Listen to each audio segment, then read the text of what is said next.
सार्थ एकनाथी भागवत अध्याय 5 भाग 1. हे ओंकार स्वरूप सद्गुरुदेवा, तुला नमस्कार असो. तू मोठा उदार आहेस असे म्हणावे तर खरोखर तू कृपण आहेस. कारण आपल्या घरी मागण्यास आलेल्या याचकाला तू दुजेपणाने दारापर्यंत सुद्धा फिरकू देत नाहीस. तुझी व मागणाऱ्याची अकस्मात जेव्हा भेट होते तेव्हा त्याला तू गिळावयाला धावतोस आणि त्याला पाहताच त्याच्या जीवासहित अकस्मात करून टाकतोस. जे कोणी तुझ्यापाशी मागावयास येतात त्यांना बांधून तू आपल्या ऐक्यरूपामध्ये दडपून देतोस. त्यांची सोडवणूक करवावयाला स्वप्नात सुद्धा दुसऱ्याची भेट होत नाही. तुझी अनुमात्र प्राप्ती ज्याच्या हाताला अकस्मात चढते त्याची संसार संपत्ती तू खरोखरच सर्वस्वे करून नागवून सोडतोस. ढगाचा विडा खाल्ला तर तो आपल्याच हातास कारणीभूत होतो. त्याचप्रमाणे तुझी प्रसन्नता झाली तर ती दुसऱ्याचा जीवन नाहीसा करते. जे तुझ्यापाशी मागावयाला आले ते सर्वस्वी नागवेलच. शेवटी त्यांना तू नागवे उघडे केल्यामुळे ते त्रिभुवनामध्ये निर्लज्जपणाने भटकू लागतात. अशी तुझी निर्वाण स्थिती असताना तू उदार आहेस अशी कीर्ती कशी होणार असे म्हणशील तर तोही चमत्कार ऐक. पूर्वी उदार म्हणून ज्यांची कीर्ती वर्णन केलेली आहे त्यांनाही तू आत्मसदृशच करून टाकलेस आणि मग त्यास औदार्याने आपले सर्वस्व अर्पण केलेस. षडगुणेश्वर्य वैभवासह वर्तमान स्वतःलाच तू दान करून टाकले आहेस. आणखी ते दिलेले दान तू कल्पातीतही परत घेत नाहीस. स्वतःचेच दान केलेले असल्यामुळे तू दासाच्या अधीन होऊन राहतोस आणि म्हणून मग तू सर्वस्वी त्यांचाच छंदानुवर्ती होऊन नाचतोस. बळीने सर्वस्व दान केले पण शेवटी तू त्याच्याच अधीन झालास आणि अद्याप त्याच्या दाराची स्वतः राखण करीत आहेस. धर्माने तुला अग्रपूजा अर्पण केली पण शेवटी तूच त्याची सेवा करू लागलास. त्याच्याकरिता स्वतः अनेक प्रकारची संकटे सोसलीस. इतकेच नव्हे तर आपल्या हाताने त्यांच्या घरची उष्टीसुद्धा काढलीस. तुझा आवडता भक्त अमरीश राजा त्याचे गर्भावास तू आपल्या अंगावर घेतलेस. हे ऋषिकेशा, गवळ्यांनी तुझे संगोपन केले पण अखेर त्यांचे संरक्षण करणारा तूच. तात्पर्य, भक्तांना स्वस्वरूप देण्याचे औदार्य एक तुझं पाशीच आहे. हे दयाळा ऋषिकेशी, हे सामर्थ्य इतरांना नाही असा तू परम उदार असून राजाला व रंकाला सारखाच आहेस. जेथे भाव असतो तेथे निश्चयपूर्वक आपोआप सापडतोस. त्या तुझ्या प्राप्तीसाठी योगी सदा सर्वता गिरीकंदरात जाऊन बसतात.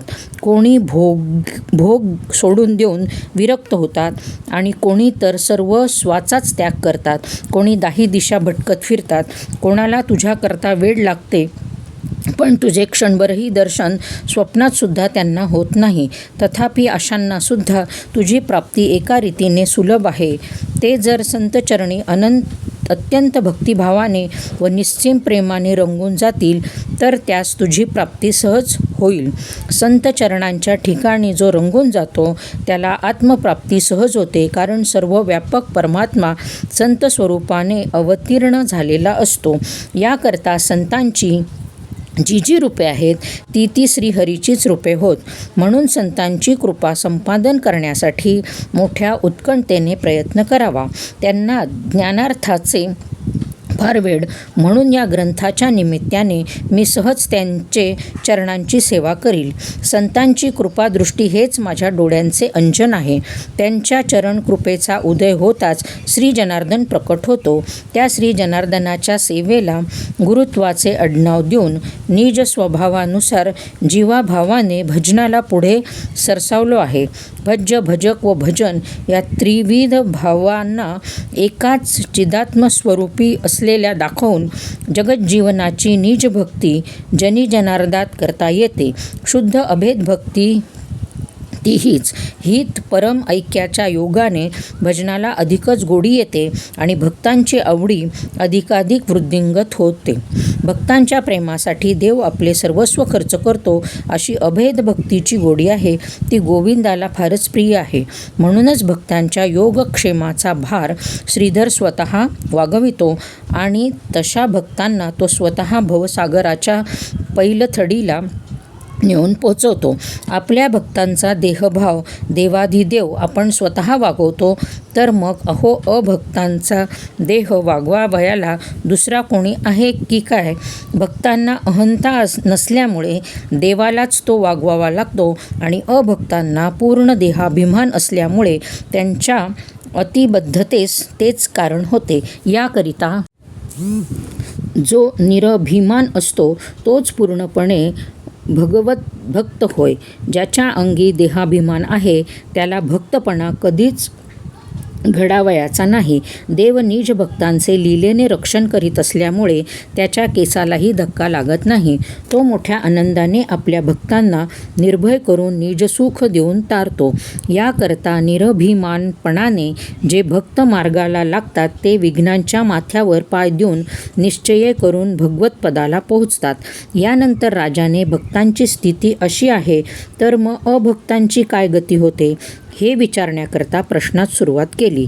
या 5व्या अध्यायामध्ये अभक्तांचे लक्षण व त्यांची गती यांचे निरूपण करून निरनिराळ्या युगात श्रीहरीचे पवित्र पूजा विधान कसे कसे असते तेही सांगणार आहेत. अवतार चरित्रे व पराक्रम सांगून 4था अध्याय संपविला. आता मुनींना अभक्तांची लक्षणे राजा विचारित आहे. राजा म्हणाला, हे दयानिधी मुनिश्रेष्ठा हो, भगवज्जनाला जो पाठमोरा होतो अशा अभक्त मनुष्याला कोणती गती प्राप्त होते? जे कामामुळे मंदांध झालेले, क्रोधाने संतप्त झालेले, अतिलोभाने लोभिष्ठ बनलेले आणि प्रपंचामध्ये सर्वदा गळून गेलेले, तसेच जे गर्वाचे केवळ पुतळे व अहंकाराचे शिरोमणी, विकारांचे लोंढे आणि विकल्पांची उघडलेली खाणच, ज्यांच्या सद्बुद्धीच्या आड महामोहाने गडद आभाळ आलेले, जे कपट करण्यामध्ये अतिकुशल, जे अतिलोभाने ग्रासलेले, जे दिवसा ढवळ्या दिसत नाही ते घुबडे अंधारामध्ये पाहतात, त्याप्रमाणे जे परमार्थामध्ये आंधळे असून प्रपंचात मात्र मोठे पंडित, ज्यांना आत्महित कळत नाही आणि ज्ञान विकून काम वाढवीत असतात, असे जे अभक्त, त्यांना खरोखर गती कोणती हे मला सांगावे. आपल्यासारखे बुद्धिमान व चालते बोधाचे महासागर आज माझ्या भाग्यानेच मला मिळाले आहात. याकरता निश्चय करून एवढ्या प्रश्नाचे उत्तर सांगावे. याप्रमाणे राजाने अभक्तांची दशा काय असा प्रश्न मुद्दाम विचारला. तेव्हा त्याचे उत्तर सांगण्यासाठी चमस मोठ्या आनंदाने पुढे सरसावला. सर्व जगाचा जो जनक तोच एकमय मुख्य गुरु होय. त्याला जो अविवेकी पुरुष भजत नाही तो सर्वस्वास नाडला म्हणून समजावे. 4ही आश्रम आणि 4ही वर्ण त्या मूळ पुरुषापासूनच जन्मास आले आहेत. जे हे राजाधिराजा, त्यांच्या उत्पत्तीचे स्थान सांगतो ते ऐकून घे. मुखापासून वेदते ब्राह्मण जन्मास आले, बाहूंपासून क्षत्रिय जन्मले, मांड्यांपासून वैश्यवर्ण उत्पन्न झाला आणि शूद्रवर्णाचे जन्मस्थान चरण होत. मुळात गुण तर 3च आहेत आणि गुणांच्या योगानेच वर्ण झालेले आहेत.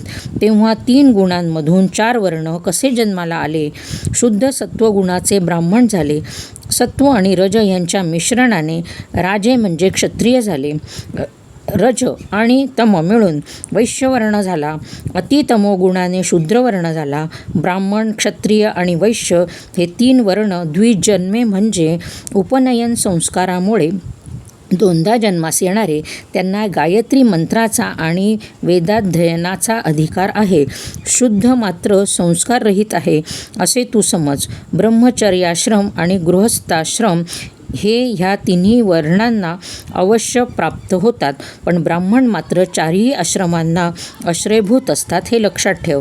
गृहस्थाश्रम हा त्या विराटू पुरुषाच्या चरणास्थानी, ब्रह्मचर्याश्रम हृदस्थानी, वानप्रस्थाश्रम वक्षस्थानी आणि संन्यासाश्रम हा शिरस्थानी असतो. अहो असे पहा की या ब्राह्मणादी वर्णांना ज्याच्यापासून जन्म प्राप्त होतो त्या देवाला जर भजले नाही तर प्राप्त झालेला उत्तम देह अधपतनास जातो. पूर्वी मीमांसा व उत्तर मीमांसा तसेच नाना शास्त्रातील विचार, त्यांचे स्वरूप व सिद्धांत इत्यादी सांगण्यामध्ये पटाईत. सारांश, शब्द पांडित्य करण्यात मोठे चतुर अशा प्रकारचे जे पंडित ज्ञानाभिमानाने अत्यंत उन्मत्त झालेले असतात आणि खरोखर त्या अतिअभिमानामुळेच ते भजनाला विन्मुख होतात. कोणी निखालस अज्ञानी असतात, ते स्वप्नातही परमार्थांना ओळखत नाही. ते खरोखर अज्ञानपणामुळेच श्री जगन्नाथाला भजत नाहीत. उसाच्या गोडीची लज्जत शेळीला माहीत नसल्यामुळे ती पालाच करतडू लागते. त्याप्रमाणे हरिभक्तीची गोडी न समजल्यामुळेच बिचारे अजान लोक विषयालाच लंपट होऊन राहतात. परंतु वेदशास्त्रार्थाच्या अवलोकनाने आपल्या ज्ञाते समजून जे पंडितपणा मिळवतात, ते गर्वाने भक्तिमार्गाची हेटाळणी करतात. ज्ञानाभिमानाने ते अतिशय उन्मत्त झालेले असतात. ज्वरिताचे मूग ज्याच्याप्रमाणे दुधाला कडू विष मानतात, त्याप्रमाणे ज्ञानाच्या गर्वाने पंडित लोक हरिभजनाला विन्मुख होतात. अशा प्रकारे ज्ञानाच्या अभिमानास पेटून जे हरिभजनाला पराङ्मुख होतात, ते चतुर्वर्णामध्ये जरी श्रेष्ठ असले तरी अधःपतनातच पडतात. फार काय सांगावे. वर्णामध्ये श्रेष्ठ असून जे हरिचरणाला विन्मुख असतो, त्याहून भगवज्जनामध्ये प्रेमळ असलेला चांडाळसुद्धा श्रेष्ठ होय. आम्ही मुक्त आहोत असे मानून जे भगवज्जन करत नाहीत, ते पश्वादी योनीमध्ये जन्ममरणाचे फेरे घेत अधःपतनातच पडतात. मनुष्य देहास येऊनही जे ईश्वर भजन करीत नाही, ते स्थानभ्रष्ट होऊन अधःपतनाने अत्यंत कष्ट व घोर यातना भोगतात. ज्ञानाभिमानाने जे भजन करीत नाही, त्यांचा भयंकर अधःपात होतो. तर हे राजा, अज्ञानांनासुद्धा तीच गती होईल असे मात्र निखालस समजू नको. एकाच बापाची 2 मुलेपैकी एक जाणते व एक नेणते. त्यांनी पित्याचा अपमान केला तर तो त्या जाणत्यालाच मारतो.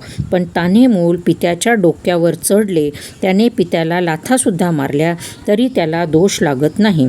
दोषांचे खापर जाणत्याच्या माथ्यावर ज्ञात्यांकडूनच भजन राहिले तर त्यांना महादोष ग्रासून टाकतात.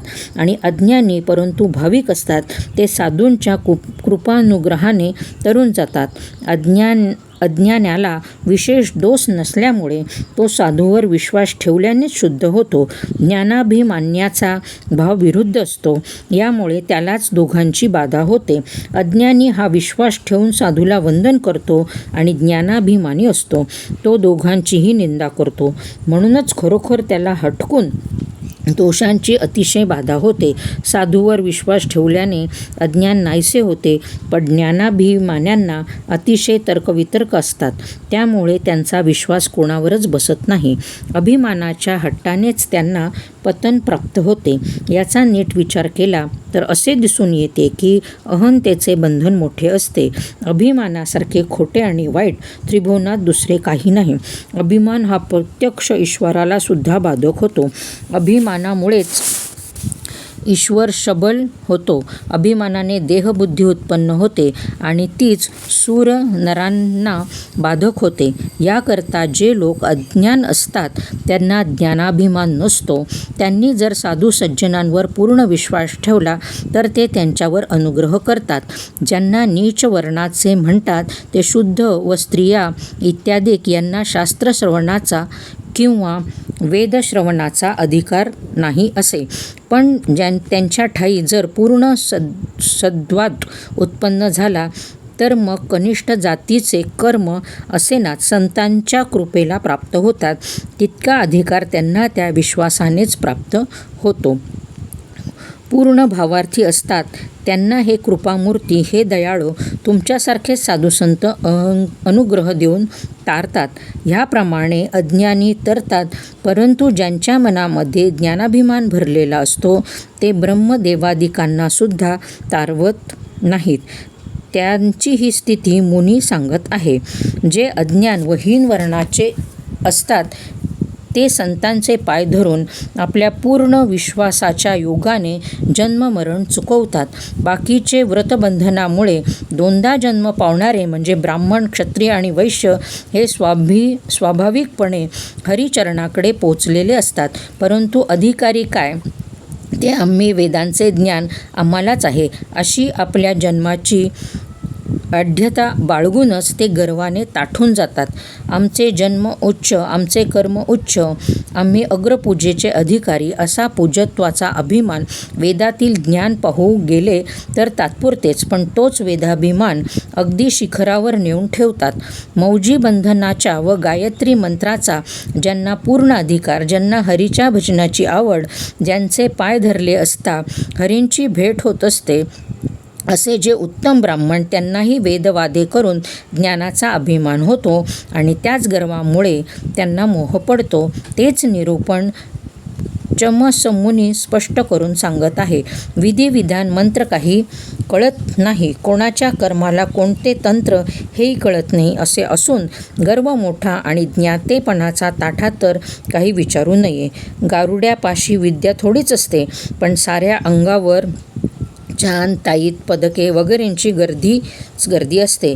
त्याप्रमाणे जाणतेपणाच्या डौलाने आसनपूजादिकांचीच रेलचेल करून सोडतो. पतंग नावाच्या तांबूस रंगाच्या लाकडाच्या शिजवलेल्या पाण्याची पुटे देऊन स्फटिकाला ज्याप्रमाणे माणकाचे तेज आणावे, त्याप्रमाणे शुद्ध मूर्ख असणारेही ज्ञानाचा खोटा अभिमान बाळगतात. आपल्याला विधान माहीत नसते आणि जाणत्यालाही ते विचारून घेत नाही. लोकात प्रतिष्ठा वाढवण्याकरता आपल्याच मताने कर्म करतात. खोट्या गोड गोड शब्दांनी वाचाळपणा मात्र करतात, पण भोग भोगण्यात लवमात्रही सुख नाही. अशा अप्सराधिक भोगासाठी लाळ घोटणाऱ्यांना इहलोकाच्या व परलोकाच्या नादाला मात्र लावतात. येथे उत्तमोत्तम भोग भोगावेत आणि पुढे तर स्वर्गसुख ठेवलेलेच आहे, अशा वचनाला भुलून बिचारे यज्ञ करण्याकडे धाव घेतात. करता खर्चाला खाली सर्वस्वी बुडाला तरी चिंता नाही, पण आपल्याकडे आचार्यपणा यावा अशी त्यांची बुद्धी असते. तशा बुद्धीने यज्ञाचा खटाटोप ते आरंभितात. आपली अतिशय प्रतिष्ठा वाढावी म्हणून नाना प्रकारच्या कर्मचेष्टा करून कर्मारंभाचा मोठा समारंभ मांडून दांडगी खटपट करून दाखवतात. किंवा असे पहा, दारूबाज जसा दारूच्या रसाला अमृत समजतो आणि त्याचे बोलणे गोड वाटून स्वाद घेण्याच्या इच्छेने इतर लोक मद्यपान करण्याला प्रवृत्त होतात, पण ते घेतल्यापासून होते काय, तर आपले असलेले देहभान नाहीसे होते आणि तत्काळ करंटेपणा व पिशाचत्वाचा संचार अंगात होतो. तद्वत अधःपतनात्मक सुखालाच स्वर्गसुख असे नाव देतात आणि मूर्ख, लोभी व फलाच्या इच्छेला लंपट झालेले असतात. ते जाणून बुजून त्या कामाला प्रवृत्त होतात. अळी काही भिंतीचे उल्लंघन करू शकत नाही, तरी चढावयाचा प्रयत्न करतेच आणि चढता चढता आपोआप खाली पडते. तसेच स्वर्गसुखालाही पतन निश्चित आहे. कर्माच्या आसक्तीने काम व लोभ अतिशयच वाढतात आणि त्यामुळे ढोंग करणे भाग पडले आणि त्या ढोंगामध्ये क्रोधाचे तर काय भरतेच येऊन आदळते. पण त्याला ते विचार तरी काय करतील, त्यांचे शुद्ध सत्वच मुळी नाहीसे झालेले असते. त्यामुळे ते रजोगुणाने कामाकडे येऊन खरोखरच अत्यंत कामसक्त बनून राहतात. तेव्हा अप्सरा भोगाची इच्छा दांडगी लागून सर्व सुखाची अत्यंत गोडी वाटते. म्हणून यज्ञाचा प्रकार आरंभून पुण्याची जोड जोडावयाला धावाधाव करतात. तेव्हा मंत्रतंत्रशुद्धी, द्रव्यशुद्धी किंवा यज्ञयागाचा विधीही ते पाहत नाही. त्यामुळे स्वर्गप्राप्ती तर होत नाहीच, पण उलट ते दुर्बुद्धी धारण करणारे लोक त्या अविधी कृत्याने ठकले मात्र जातात. आंबील अथवा पेज नक्की शिजल्यानंतर शिळी झाल्यावर जशी कडवट होते, त्याप्रमाणे त्यांची ती इच्छा म्हणजे काम पूर्ण झाला नाही की क्रोध त्यांच्या सर्वांगामध्ये भडकतो किंवा कोरफड जशी तशी पिकत जाते, तसा तीत कडूपणा वाढत जातो. त्याचप्रमाणे कामाचा भंग झाला की क्रोध भयंकर माजतो. क्रोध हा खरोखर काळसर्प आहे. तो द्वेषाचे फुत्कार सोडित असतो. तो पूज्यतेचे वेटोळे घालून बसतो व साधू निंदेचे उसासे टाकतो. क्रोधाचे वसतिस्थान असे आहे. या स्थानावर तमाचा चव्हाटा भरतो व दंभाच्या सराफकट्ट्यावर हिणकसाचा खोटा विकरा मांडतो. मग जो मनुष्य भेटेल त्याला जारण मरणादी प्रयोगाचा नाद लावून खेचरी भुचरी इत्यादी बाह्य मुद्रा दाखवून पापकर्माने पापाची प्रवृत्ती वाढवतो. स्वधर्माचा पाढा पदोपदी वाचतो, पण अधर्माची खाण उघडून निखालस खोटे कर्माचरण करू लागतो. त्यामुळे पापचार्याचे पीक पिकून त्याची गगनचुंबित डोंगरासारखी रास होते. तेव्हा बरे व वाईट एकाच तोलाने अधर्माच्या तराजूमध्ये तोलतात. अभिमानाला आश्रय देऊन ज्ञानाभिमान वाढवतात आणि मग साधुजनांची निंदा करतात व सज्जनांना उपहासयुक्त पाहिजे ते बोलतात. जगात सर्वांच्या ठिकाणी ते दोषच पाहतात. तशातूनही कोणी निर्दोषी दिसलाच तर त्याची थट्टा करून त्यावर नसते आरोप लादतात. ह्याप्रमाणे अभिमानास चढलेले असतात त्यांना पापबुद्धीची दृढ बाधा होते. ते सहज बोलू लागले तरी सदोदित साधूंची निंदाच बोलत असतात. जे श्रीहरीला आवडतात ते निरंतर हरीची भक्ती करतात. त्यांचा हे नेहमी उपहास करीतात. त्यांचे गुणही दोषरूपानेच बोलत असतात. ब्राह्मण हरीचे नामस्मरण करू लागले तर त्याला अधर्म असे म्हणतात. नाम कीर्तनाचा गजर ऐकून ते त्यास महापाप असे म्हणतात. असा जो हरिनामाची निंदा करणारा असेल, हरिकीर्तनाविषयी दुर्बुद्धी धरणारा असेल, तो खरोखर दुष्ट व भजनवैरी चांडाळ म्हणून समजावे. श्रीकामाने अगदी वेडावलेले, मैथुनापरते सुखच नाही अशा भ्रमास्तव कामासक्तीने मूर्ख बनलेले लोक निश्चयाने स्त्रियांचीच उपासना करीतात. अशा प्रकारे मूर्ख लोक शब्दपांडित्याने चातुर्य दाखवून सांगतात की नाना प्रकारच्या भोगविधीने स्त्रियांचा उपभोग घ्यावयाला मनुष्यजन्म हीच मोठी सिद्धी आहे. स्त्री समागमात जे प्रत्यक्ष सुख मिळते ते सोडावयाला लावतात ते महामूर्ख होत. त्या महामूर्खांनी वैराग्याच्या मिशाने पुष्कळ लोकांना ठकविले आहे. घरातील अनेक प्रकारचे भोगविलास आणि सोन्यासारखी स्त्री सोडून ज्यांना वैराग्याची उत्कट इच्छा होते त्यांना त्यांचे कर्मच शिक्षा करते आणि दैवच त्यांना नागवून वनाला पाठविते. गृहस्थाश्रमामध्ये काय देव नाही म्हणून वेड्यासारखे वनामध्ये धावतात. देव जर खरोखर वनातच असता तर हरणे, ससे आणि वाघ का तरुण जात नाहीत? आसन घालून ध्यान केल्यानेच जर देव भेटला तर बगळ्यांचे कळप तत्क्षणी का बरे उद्धरून जात नाहीत? एकांतामध्ये गुहेमध्ये राहून जर देव भेटता तर बिळामध्ये राहणारे उंदीर तरुण न जाता घरोघरी चिवचिव करीत का फिरले असते? देव मोठा सर्वज्ञ आहे. त्याने पशुपक्ष्यांचा जोडा निर्माण करून ठेवला आहे.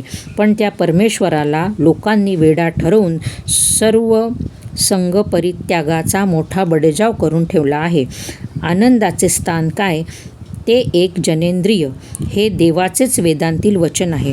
पण अज्ञानी लोक त्यालाही धाब्यावर बसवून त्यागाचेच मोठे बंड माजवितात. मैथुनामध्ये परमानंद हा देवानेच करून ठेवलेला आहे, पण मूर्ख लोक त्याचाही त्याग करून वैराग्य घेऊन संन्यासी होतात. जगामध्ये जे केवळ वेडे असतात तेच स्वतः संन्यासी होतात. देवच त्यांना दंड देऊन दारोदार भीक मागावयाला लावतो. आपल्या स्त्रियेला टाकून देऊन कर्म सोडून जे संन्यासी होतात त्यांना तो स्त्री शापच बांधून पोटभर भिक्षाही मिळत नाही. हा त्यांना हातावरचा दंड आहे. मिशा बोडून मुंडन करणे आणि भगवे गुंडाळून भटकावयाला लावणे एवढी घोर विटंबना स्त्रीशापामुळे झाली. दोहो हातामध्ये खूपशी माती घेऊन ती ढुंगणाला लावतात आणि तिन्ही त्रिकाल पाण्यामध्ये बुड्या मारतात. अशी ही भिक्षा त्यांना स्त्रीशापानेच दिलेली आहे. ढुंगणाला लंगोटी लावून दिली व हातांना झोळी लावून दिली. त्यावर आणखी दंड देऊन स्त्रीशापाने संन्याशांना भीक मागावयाला लावले. स्त्री सुखासारखे सुख नाही आणि स्त्री त्यागासारखे पातक नाही हेच न समजल्यामुळे अनेक मूर्खांनी वैराग्य रूपाने सर्व संग परित्याग करून शासन करून घेतले आहे. एका स्त्री संगाशिवाय दुसरे कितीही सुखोपभोग असले तरी ते उद्वेगरूपच होत. सुदैवाने जे भाग्यसंपन्न असतात ते स्त्री संगतीने अनेक प्रकारचे सुखविलास भोगतात. सदा सर्वदा इच्छित भोग भोगावयास मिळणे हाच देवाचा प्रसाद होय आणि जे भोग टाकणे हाच देवाचा क्षोभ होय. स्त्रियादी प्रत्यक्ष असलेले भोग टाकून देऊन पुढे आपल्याला मोक्ष मिळणारच असे म्हणणेच मुळी खोटे आहे. वेदांतातील वैराग्यवादाने भोळे बिचारे लोक अगदी नाडले गेले आहेत. इत्यादी चर्चा परस्परामध्ये करून म्हणतात की हे गोविंदा, आम्हाला मात्र त्यागाची बुद्धी कधी देऊ नकोस. सर्वस्वाचा त्याग करून भीक मागावी, त्यापेक्षा मरण आलेले बरे. मुक्ती ही कोणीच पाहिलेली नाही, पण सध्याची विपत्ती मात्र साऱ्या जगाच्या दृष्टीस पडते. कोणाला तरी मुक्ती प्राप्त झालेली कोठेतरी दृष्टीस पडली असती तर ती खरी आहे असे मानता येते, पण तसे मुळीच नाही. त्या अर्थी वैराग्याने सर्वस्वाचा त्याग करावा म्हणतात ते व्यर्थ आहे.